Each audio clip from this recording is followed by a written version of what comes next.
Welcome to Thinking Green. This Saturday, this Old Home Show is coming back to New London, to Port and Starboard at Ocean Beach. So tonight's guests are Constance, Kristofik, and Susan Munger. Constance is the former director of New London Landmarks, and Susan is a former longtime board member of New London Landmarks. And we'll talk about this Old Home Show and some other things that New London Landmarks is up to. So welcome, ladies. Thank you for having us. So Constance, you're kind of the driving force behind this Old Home Show.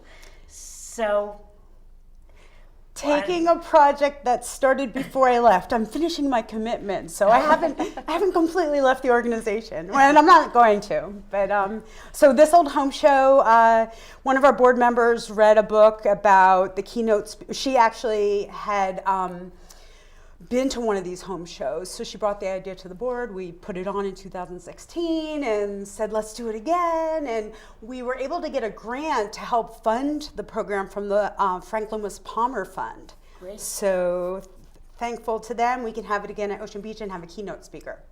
Great. So you actually visited Sharon Springs, New York, right? I did. Okay. Well, we have a couple of slides. I mean, our first slide is actually just a little promo for this Old Home Show.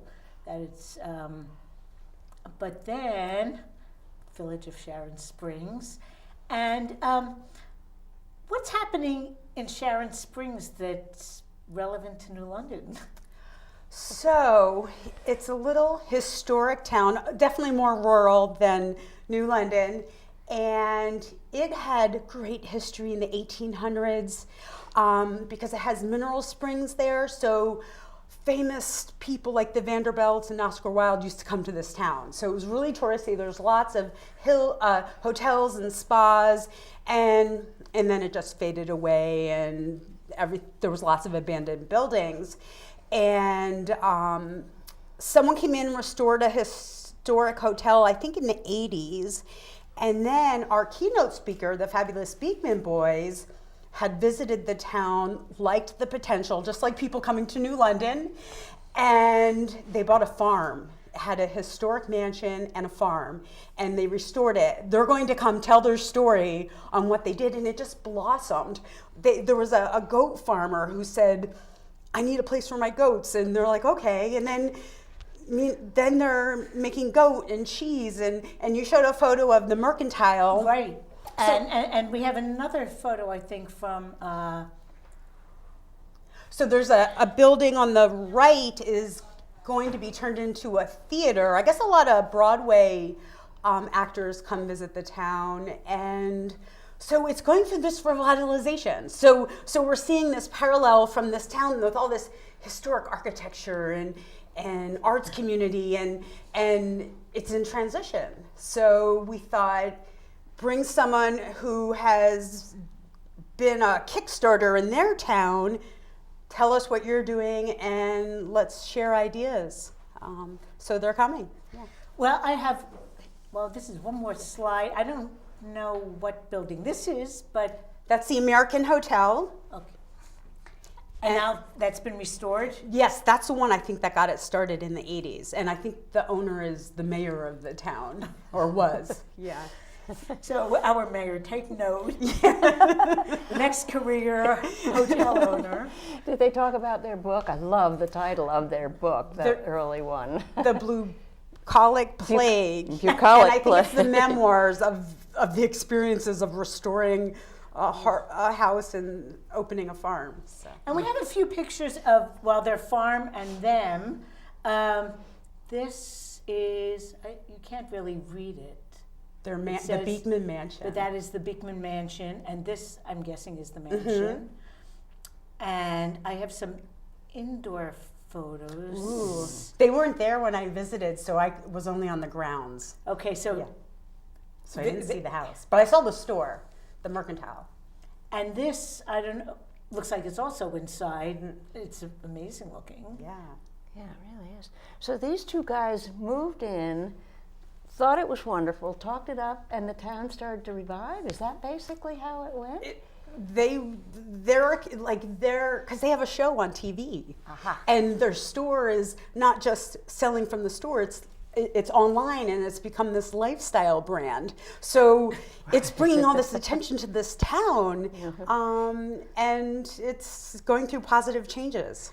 Well, it's really funny because looking at all the photos, because they have a lot of publicity photos, and it really sounded like there's a lot of fun stuff going on, both on their grounds and on their farm and within the town. It's kind of incredible.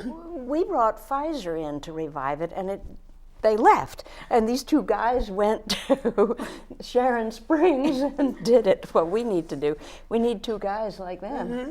Yeah, and I do think that's often true. Like some of the revitalization that New London has had, when the hygienic and the Garda were both Right, restored, it's the small things that those do things it. really uplifted the downtown. Yep. Not that we're totally where we want to be, but, No, but there were so many little galleries and other Right. endeavors that grew up around them. Yeah, And now we have Spark, Oh, Makerspace, yeah. and it's bringing all those creative ideas and people together. Yeah. So some of this is happening in New London. It's just The SOBs at Ocean Beach played a major role in turning that into something much nicer. So yeah, it is the small efforts. I think it is. Well, I think For that's where towns the like heart here. is, really. It's nice to have good jobs available locally so that people who live here True. don't have to commute far away. But Yeah. there's more to life than what you're doing between 9 and 5. Yeah. And New London, we hope, can be an appealing place to be Yeah. after those hours. Right. I think right. we're actually pretty good at the after hours. We're not totally there with the 9 to 5. Well, so here are a couple other photos. This is, there are a lot of pictures with goats. I Yeah. love goats, but I restrained myself. But you can see the barn and then the mansion in the background there as well. Wow. That is a big barn too. And then sort of an outdoor and an indoor. Now, and this, now is this, I don't even know where this picture is taking place. I do not know. If this is, if it's part of the barn, if it's part of the house, if it's part of one of the commercial places. But it looked like a place I'd like to visit, so I put the slide here. So I guess I wanted to ask about the Beekman brothers and, what sparked them. Do you know? How did they become, their name really isn't Beekman. How did they? Well, that's the mansion, the owner of Beek- the historic home they bought. So it's Brent and Josh, Yes. and they're the Beekman boys. Yes. Do you And there have- are a couple from New York. One was a physician who worked with Martha Stewart's health and wellness program. And the other was an advertiser and the author, and he wrote the book, The Bucolic Plague, and some others. And then they were on the show The Amazing Race. Okay, I have And, to. Yeah. and they won it. They won $1 million. So I guess they actually got a little bit of help restoring their Yeah. but they had purchased the house prior to winning that show, but that helped. So it's just like this crazy tour that they did on this journey, and I haven't read their books yet, so they're gonna be available for sale at the show. And I'm guessing that there'll be a very fun pair of speakers. I would say so. And it's a meet and greet afterwards. So photos, autographs. And I do just have a couple more photos of them. This is from the Amazing Race files. I don't know if this is part of the Amazing Race, but it was in that. And I don't really know what's happening in this photo, but I had to include it because it just That's New York. intrigued me. I don't know who it is hanging upside down, but and then funny. this So is they're their So they have a reality Their show reality on show. the Cooking Channel. I think it originally aired on a different channel, and now it's on the Cooking Channel. So other than the Beekman boys, who seem like a lot of fun, and they're going to give their presentation in the afternoon. A little after 2 p.m. So let's talk about some of the other things that are going on at this Old Home Show. Okay. And do you want to I'll just start? Yeah, so there's the morning's starting off with 2 workshops in 2 different areas. One's going to be on hurricane preparedness, and the other is a demonstration. So Jim Diaz Saavedra is going to show you how to glaze a window. And for those who don't know, you're kind of scraping putty and creating a new seal on your window. So he's doing a demonstration on that. And then we have historic tax credits. So that's how you can get money on your restoration projects. And it can be functional, like a new roof or windows or electrical work. So, You know, I was thinking that information is really important here. A lot of people buy houses in New London that are historic, and the houses need work, and it's better to do high quality work than just the cheapest, and to keep the integrity of the house. yeah. And most likely with the historic districts we have, you're probably eligible. Odds are high in this city. You have to be in an historic district. You Yes. do. Yes, so that rules There are some people a out. few of them, though, historic districts. Yeah. Is that- 12 plus 1 state, I think, or is it 13 in 1 state? Yeah. And I think Hodges Square was the most recent historic district to be Oh, added. yeah. That would be very good for those people. Yeah, Yeah. I mean, for me, it was exciting because Riverside Park is part of the Hodges Square Yeah. Historic District, and it does have historic features like the stone runnels. When in the 20s, well, it was sort of an old-fashioned idea of stormwater management to keep the water off the roads they wanted, cars on. Or pedestrians on.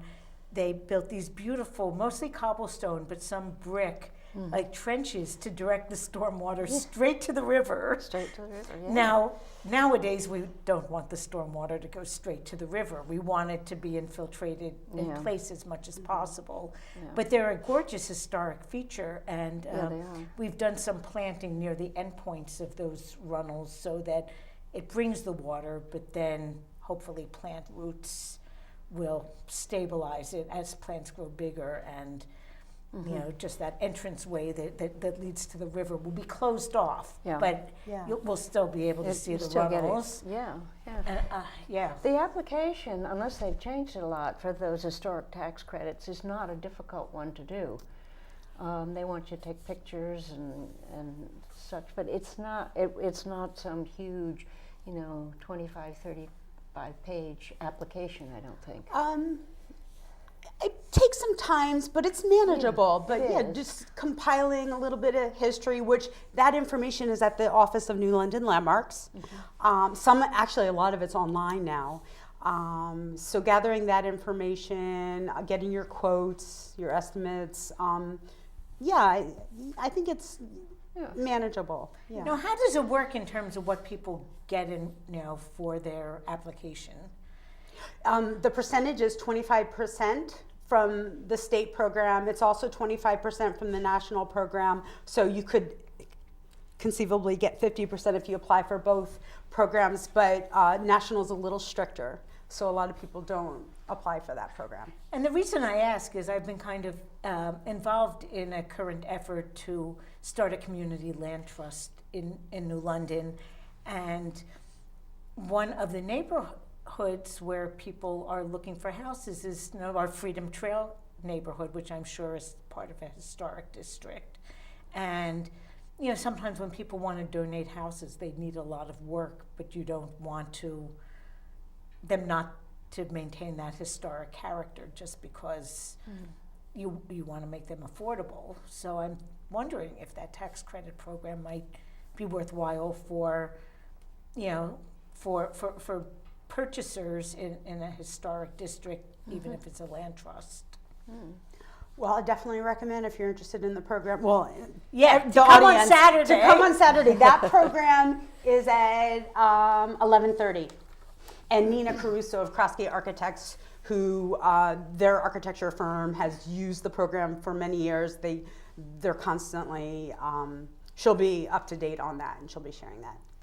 Now, I noticed there's something on bed and breakfasts and Airbnb, and well, you probably know that Airbnb is a little bit of a controversial subject in New London because they're not very regulated, and so, tax dollars, how does the city cash in on it? I think council might be taking that up, but we have a lot of buildings that would be good as bed and breakfasts. So are you seeing potential? Are you here? Well, the idea for the workshop was to bring people who currently use these models, both traditional bed and breakfast and Airbnb, so that if you're someone who's thinking of doing this, you can come and find out what their experiences are like, and then find out if it's right for you. Because we have representation from different types of bed and breakfast and Airbnb, and someone who had a bed and breakfast that it wasn't financially worth it.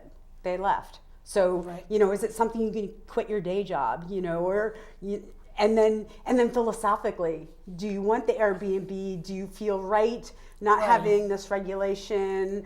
So you'll be able to hear the debate on the difference between Airbnb and bed and breakfast. You'll hear that. You'll also hear financially, what does it cost? How much work do you have to put into it? So I think it's more if you're thinking of doing one of those. And we also have Mayor Michael Passero is sitting on the panel too, so we have someone from the city to talk from that end. That's very good.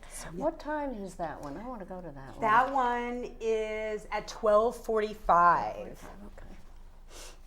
Yeah. Never mind. And you know If things better than when there are a lot of people in New London who live in houses that are bigger than what the current needs are.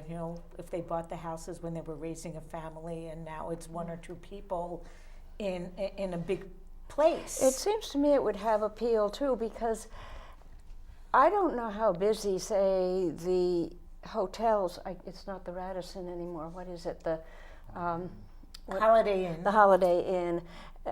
How busy these hotels are all year round. Like, are they busy? For example, during the winter months, they might not be. They're very busy, I'm sure, when they're in the summer and where there are big events going on. But it would seem that things like Airbnbs and B&Bs would sort of fill a need that some of the, do we need another big hotel? I don't know, but the Airbnbs and the B&Bs might kind of fill in a spot there that I think especially seasonally, because the population of New London is really much bigger in the summer than in the winter. Right. So and then 2:00 we know the fabulous Beekman Boys.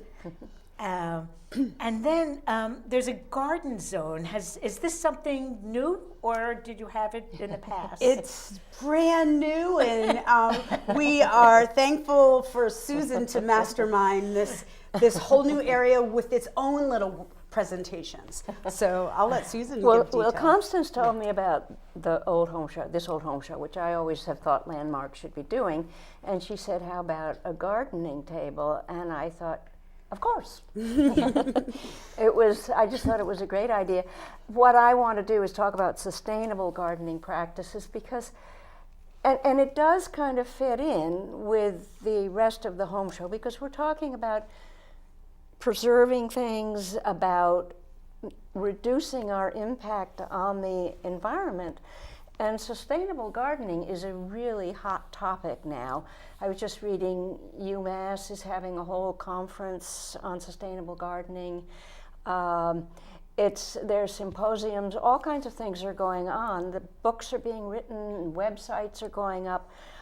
So basically what sustainable gardening means, well, first of all, you can have a mix of native plants and horticultural specimens. It doesn't have to be all just sort of wild and native. But part of the idea is to eliminate the use of chemical inputs. So you're not having to rely a lot on fertilizers and pesticides. You want to use water wisely. Water is not a renewable resource, so we really need to be careful not to pollute our fresh water. We need fresh water. And it's important to know how native plants and native insects adapt to our native environment.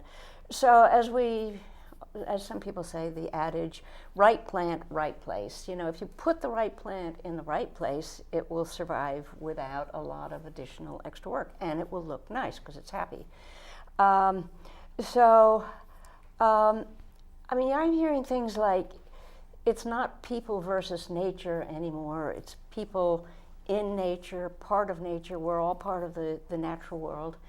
I like the concept. I think it's kind of British, but the idea that your whole property is your garden. It's not just your little vegetable garden, your little flower garden, but all your land, whether it's in sun or shade, flat, hilly, whatever. And you can do different things in different parts of it. So it's kind of it's a very interesting, very very hot topic, as I would say now. Garden centers, we're hoping. I know a lot of garden centers around here want to stock more native plants, but people have to buy the native plants to make it worthwhile for them. So it's kind of a working together kind of thing. We'll have information at the Garden Zone on native plants, on soils, on water conservation, rain gardens, all this kind of stuff. We'll have handouts. And we're going to have 3 speakers at different times.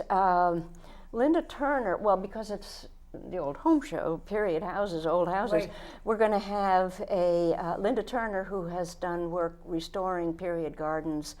I think she's done one recently up in Salem. She's going to give a talk on what would look nice with a Victorian type of look or a colonial or whatever. And Suzanne Thompson, who people may know because she's written columns for The Day and has her own, she's a radio talk show host. She has Connecticut Outdoors, something like that, I think it's called. She's going to talk on why we want insects in the garden. Many people are very familiar now with Doug Tallamy's book, Bringing Nature Home. He's done a lot of speaking. He's very popular. So she's going to talk about some of those concepts. And I'm going to talk about invasive plants because there's no way we can get away from invasive plants. They're everywhere. So basically be able to identify them. Don't buy something that's going to be invasive or plant it. And controls, well, control is a real problem. Yeah, unfortunately, many of the plants that are invasives were intentionally planted here A number at one were, time. yes. Japanese knotweed, for example, was cultivated as an ornamental plant at one time. Yeah, so that's a real problem. So that's what we're going to do. And of course, I just say one more thing. The Silent Spring was published in 1962, which got the whole, led to Earth Day, 1970, and then the creation of the EPA, Clean Water Act, Clean Air Act, all those great things. And April 22nd is going to be Earth Day this year. Yeah. And everybody should go out and celebrate. Yes. And it's really important. and actually on that Saturday, the 21st, there's going to be a big event, I think in East Lyme at, I don't know if it's in McCook's or at Hole in the Wall or one of the beaches there. I don't know McCook's, about it. I think. Yeah. Oh, I'll have to find out about that. Yeah. And I don't know much about it, but I heard Steve Elsie is doing children's songs. I think that's how I heard about it. But I think there are quite a few activities going on that day. I think people are going to be Niantic. really interested in environmental issues this year. I think it's really important. It's 50 years. Yeah, it's kind of amazing. Well, I'm thinking of some of your experience gardening. You have worked quite a bit at the Shaw Mansion. Right. So, which is an historic house. And I'm guessing it's something of a period garden. Well, it's very Or- interesting because, as far as I can tell, there are no records of what it might have looked like a long time ago. Like, well, it was built in what, 1756 or something. The stone was quarried right there to build it, and it was on the waterfront, so there probably wasn't much of a garden. The Shaws were wealthy, so they would have had orchards and pasture land in other places. What's there now, people long before I was involved with it have done some really nice plantings. There are wonderful roses there that they just go on and on and on. They're beautiful. Are they period roses? They probably are somewhat period. My feeling about it has sort of changed over the years because, well, it's just a lot of work, and they don't have the resources to hire a regular full-time gardener or anything. But the front is kind of Victorian because of the porch and the wrought iron fence and the steps, which were put on later in the Victorian era. So there are various things that can be done to create a colonial look in some places and a Victorian look in other places. And I'm thinking, our goal in some ways is to increase urban density, and that means that we have to plan our natural spaces all the better. Yeah. Well, that's the thing. We think of our little garden as ours, but it's really part of a continuum. It's related to everything else. Street trees, parks, we're all interconnected, and so it's kind of amazing sometimes the things that show up that you didn't expect to see in your garden. Well, one of the worst weeds around, black swallowwort, I that's- am convinced traveled along the railroad grades. Could be. Because Could be, yeah.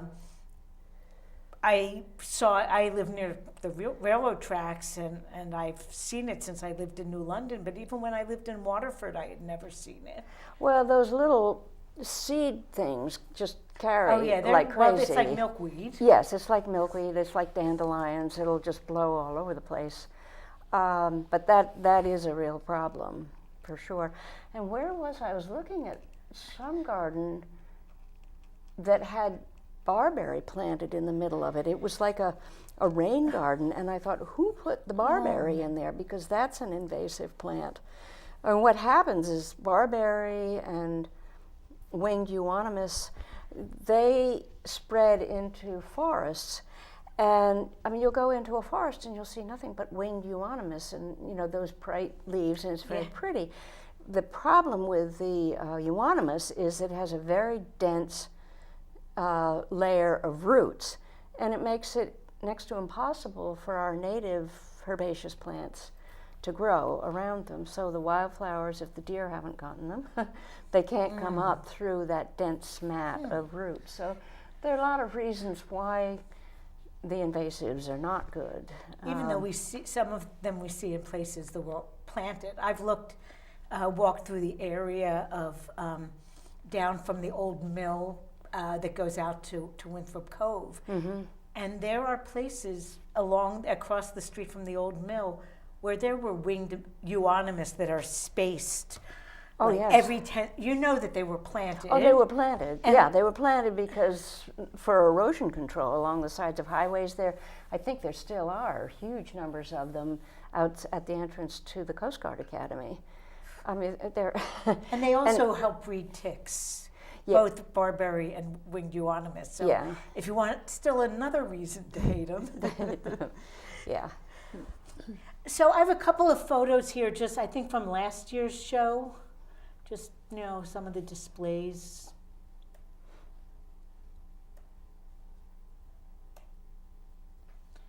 And then I think we could go to the next, another upcoming event, which is next Tuesday. And next Tuesday, Thinking Green will not be live. We'll have a show, but we'll have to pre-tape it because this will be a really great thing to attend.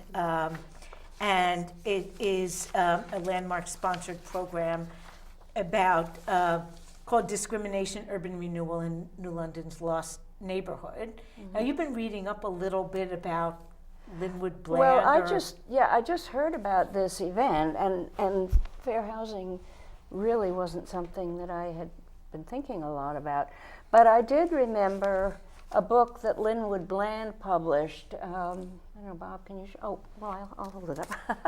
There we go. I think he can zoom in on it if we Yeah, want. can you zoom in on it? I don't know how many people know this book. Linwood Bland lived in New London for many years, and he wrote a memoir. There we go. It's called A View from the 60s, The Black Experience in Southeastern Connecticut. And he had come to New London from South Carolina, I think, when he was very young. He did several stints in the Navy, I think, and was very involved in. He was on the executive board of the NAACP, and I was just thinking he might have something. There might be something in his book about what was going on in New London in 1968 when the Fair Housing Act was passed, I guess, and urban renewal was going on, and it was pretty horrible, some of the stuff that was going on. So I just looked through it to see if I could find any comments that he made. This book was published by the New London County Historical Society, by the way, and I did try to find out if it's still in print, and I didn't get an answer, so I don't know if it's still available or not. But I just looked at a couple of things he wrote. Despite my personal opposition to the urban renewal project, I knew I could never stop it. Yeah, how right he was on that. That was really too bad. I don't know. Well, we should talk more specifically, I guess, about the program on Tuesday. But then there was this other thing that he wrote about, which I wasn't aware of. Apparently, an attempt was made. There was a lot of discrimination in housing in New London, which Linwood Bland talks about how hard it was for even black Navy guys just couldn't find housing. It was a tough situation, and he mentions a plan to build some integrated housing in Shaw's Cove, and he was concerned about it. He didn't think it sounded like it was going to be built very well, and he was right, because it was built, people moved in, and then they just started finding cracks and really bad stuff going on, and it was demolished. And I'm curious to know where that building might have been, because we were talking earlier.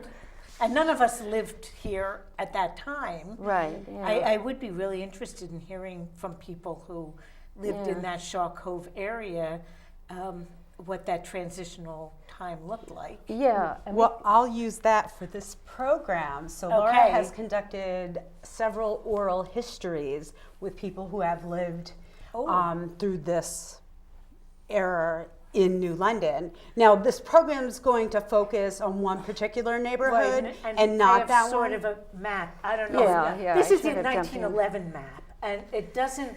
I don't know if you can see it, but it's an area that goes down from Huntington Street towards the river, actually.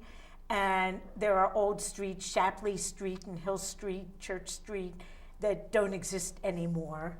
But I will show you, that's the 1911 map. And it's not really clear, but on the left is the aerial photo from 1934. And on the right is the current, Google map. And you can see on the left, you had a street grid.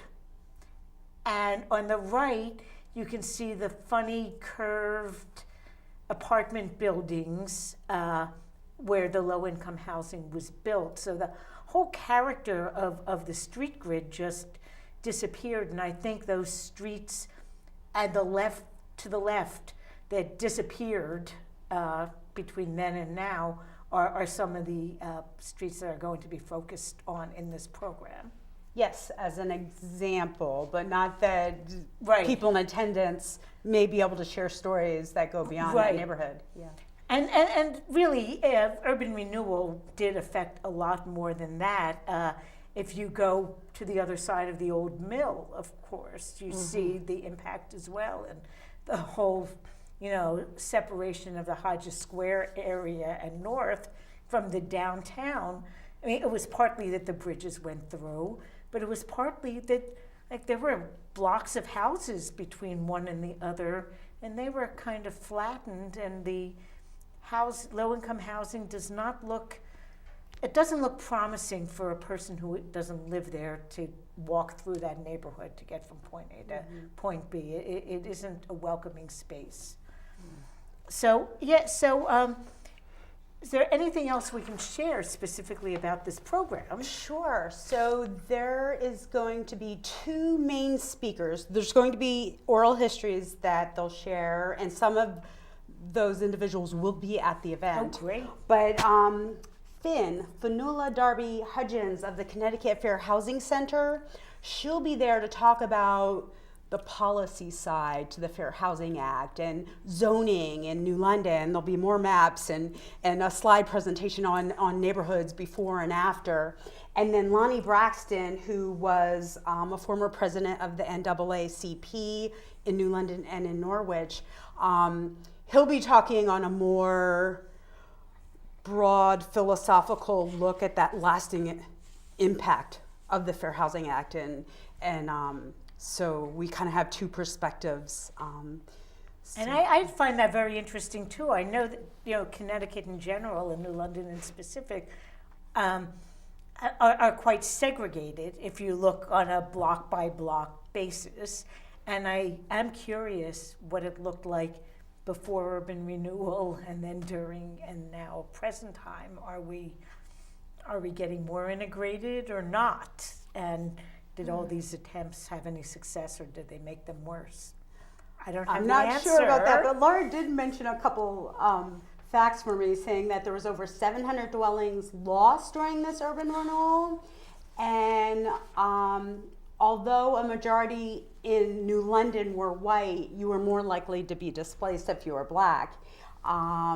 So the program on Tuesday won't just be about race, but it'll be about class as well.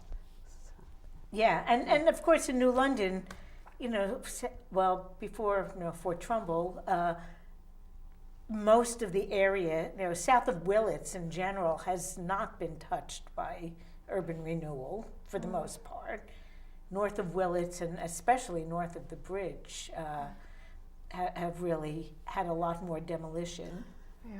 When I was getting a little info for the show today from Laura, she mentioned in her research that zoning, it was south of Willits was residential, multi-house didn't happen till north of Willits. That's interesting. So, yeah. And of course I live somewhere south of Willits and south of the hospital, but just barely. And my zone is technically R1, but it isn't really far south, so there were a lot of two-family houses on my block that were grandfathered in, which I think was really great because a generation ago, multiple generations of a family were mostly the ones who shared houses. It allowed the elderly to stay at home on the first floor, and then their kids could have their families on the second and third floor. It wasn't a bad way to organize things, but then you go a little bit farther south and you don't see that many two-family houses even. Mm-hmm. That is interesting that those zones change, the zoning. And you just gave me a thought on the multi-generational housing. I don't know if it's just my own network of people, but I'm seeing a little of that happen again. Is it? I don't know. Yeah, I think it is happening. In fact, I don't think we ever really made a ruling on it, but allowing this, to just happen without coming through planning and zoning. But the idea of granny pods has been coming up, having like tiny houses put in backyards, and some towns, I guess, are just allowing people to do it. In New London, because our lot sizes are small, it's not going to be allowed as just, people would have to ask for variances or. But I think for aging populations, it could have a certain amount of appeal. I know somebody who, she and her sister bought a 2-family house, so each could live one half, have a half to themselves. I don't think it worked out with that particular couple, but I think there could be a lot. And some of these old 2-family or double-decker, multi-decker houses had wonderful apartments in them, just absolutely fabulous. Yeah, I think it's a great idea, and I think it is still happening that we're getting multifamily generations of a family in a house. So yeah, I'd like to see even more of that, and I actually like the idea of seeing some old houses that are large being converted to 2-family. Kind of the way the Hope houses have been restored, where you have a larger family unit on the upper floors and a rental apartment on the lower floor, because you can upgrade the housing without displacing everyone who already lives in the neighborhood that is going to be a renter, not necessarily an owner. Yeah. That just reminded me, at the program, they're also going to talk about redlining, which financial institutions would mark up a map, and if you were in that neighborhood, you would be denied loans and mortgages and home improvement loans, which then catapulted, whole neighborhoods into neglect. I'm originally from Philadelphia, and that was a huge issue, it actually persists. I've heard that discriminatory lending still is an issue there. I mean, how many years later? This started post-World War II, so we're thinking 60, 70 years later, we haven't really totally bounced back from that. No. I mean, you were talking about converting large houses, making them more adapt into maybe apartments or something, because we've talked a lot at Landmarks about adaptive reuse, where you don't have to absolutely keep everything pure the way it was when it was built, as long as you keep it in general character and take the good things and maybe change some of the things that just don't work anymore. Yeah, and for downtown restoration, that's very pertinent, that we need to keep, I think, the facades and the integrity of the streetscape, but things inside, especially if they're commercial uses, they have to be up to code. Well, yeah. You need to have an egress or second egress, and you don't want to be putting people in danger just to keep your streetscapes nice. Right. So there are ways. So I wanted to talk a little bit about the recent victory on downtown restoration of 116 and 130 Bank Street. Do you want to talk just a little bit about it? I had one slide about but unfortunately the laptop's gone, so we won't see the picture. I'm a process person, so I'll just talk about that. So yes. I was leaving the organization when the demolition request came in. So the new director, Laura Natush, had to do community outreach. She was multitasking, in addition to connecting with the community to find support for these buildings. She was also working with local organizations and architects to look at the building, inspect the building, and find alternative ways to make the building worth saving. So she was working with the community, she was working with architects, and then after they had a solid case for support, they had to go to the State Historic Preservation Office and then go through a hearing process to garner support of the state. So then the state attorney, the Attorney General's office said, yes, I will take this case. So then it went to court, in which the property owner then was trying to prove his reasonings for demolishing the building, and then through testimonies of various people and experts, they supported the other why this building should be saved. And so the judge said, we're blocking demolition. So is that? You So want to that's add where to we that? stand right Yeah. now. That's where it's at. So now it's, work with the property owner and provide more resources so that they can salvage the building and make it viable to own, or help find a new owner to help buy the property and restore it. Yeah. 130 was the very first Green Party office, the first time we ran candidates in 2001. And so it's maybe the building that got less attention of the two, but certainly sentimental value for me personally. Now, so we know that this old home show is Saturday, and then next Tuesday is the Fair Housing Program. And it's the event is April 10th for the Fair Housing Program. Right. And the 50th anniversary of the act is February 11th. I mean, April 11th. So it's the right 50th there. anniversary. Yeah, it was planned that way. Yeah. Now, one other thing that isn't Landmarks doing, but on April 15th, Little Pink House is showing at the Guard, and I don't think we want to go into any of those details. It is a docudrama that had its basis in New London. But you had said something before the show about some raffle items. Oh yeah, well at the home show, there's going to be a basket with an autographed copy of the book, a pair of tickets, a set of the architectural drawings for the development project for the Pfizer complex. So we have a set of architectural drawings, and there's something else going in the basket. It's escaping me now. But then there's going to be a separate raffle at the screening of Little Pink House. Yeah.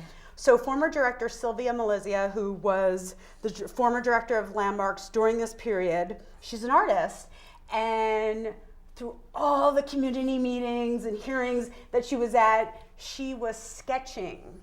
And so she compiled all her sketches of all the players of Fort Trumbull controversy, and it's framed in a print. Oh, wow. And she had given it to Lloyd Beachy, and both of them had said, yes, you can raffle it off to as a fundraiser and to raise awareness. And so it's going to be at the screening at the Guard on April 15th, and you'll get a chance to see this, to get this fabulous drawing. And I don't recognize all the people. You'll have to take a look at it, and you'll be able to see. It'll be a trip down memory lane for you.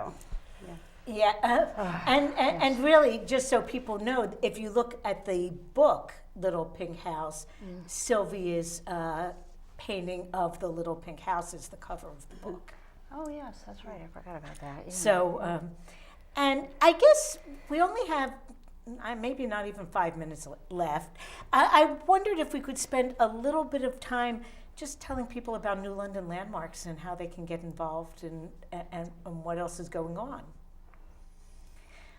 Well, I'll mention an exciting new project only because I just talked. There's a volunteer architecture. He's an architect and photographer, Roger Clemens, and he has this idea that he wants to explore further on documenting more buildings in New London and making them eligible for the Habs Hair Historic Document website for the National Park Service. So if you're a photographer and this interests you, come to the home show and talk to Roger. We'd really like to get some more support in photographers because in this collection there's hardly anything of New London. So we need some history. Isn't it? Yeah. But call Lauren Latouche. She's the new director, and I'm sure she has lots of projects. And I did go to the website before the show, and there's a lot going on that I had forgotten about. Of course, people see the whale plaques all over the place, and there could be more. I'm guessing that, I don't know if the threshold house is 50 years old, but I would guess that like 90% of the houses in New London are historic. Yeah. So, and for our house, getting the history of it was really interesting because our own house didn't start out as a residence. It started out as a commercial building. Oh, really? Yeah, in support of the railroad station Okay. that was there. But the other thing that I saw that was really fascinating was a link to camel tours, and there are quite a few walking tours that are self-guided that you can help get around New London. And of course, people should join landmarks because I noticed that for the home show, as well as most other activities, there's a discount for Yes. membership. Mm-hmm. So what's, And there's a newsletter you receive. yeah.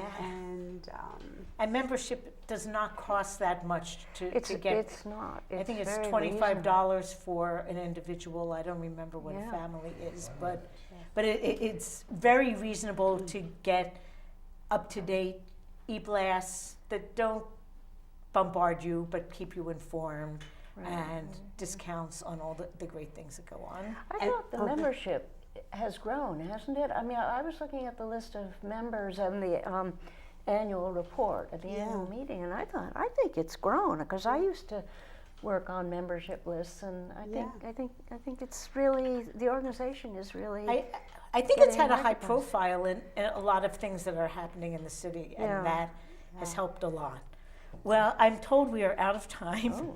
So thank you for coming on the show, and Thank you, remember, Anna. everyone, come to Ocean Beach, Port and Starboard on Saturday, and come to Mount Moriah Church on Moore Street next Tuesday for a couple of very different but great programs, and I will see you next week.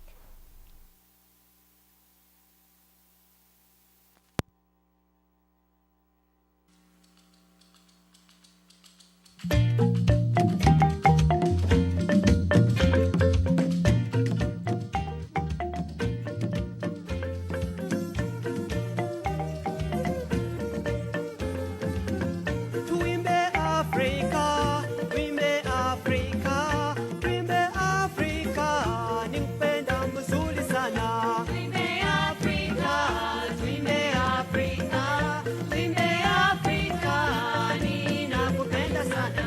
Tuimbe Afrika, tuimbe Afrika, tuimbe Afrika, nimpenda mzuri sana.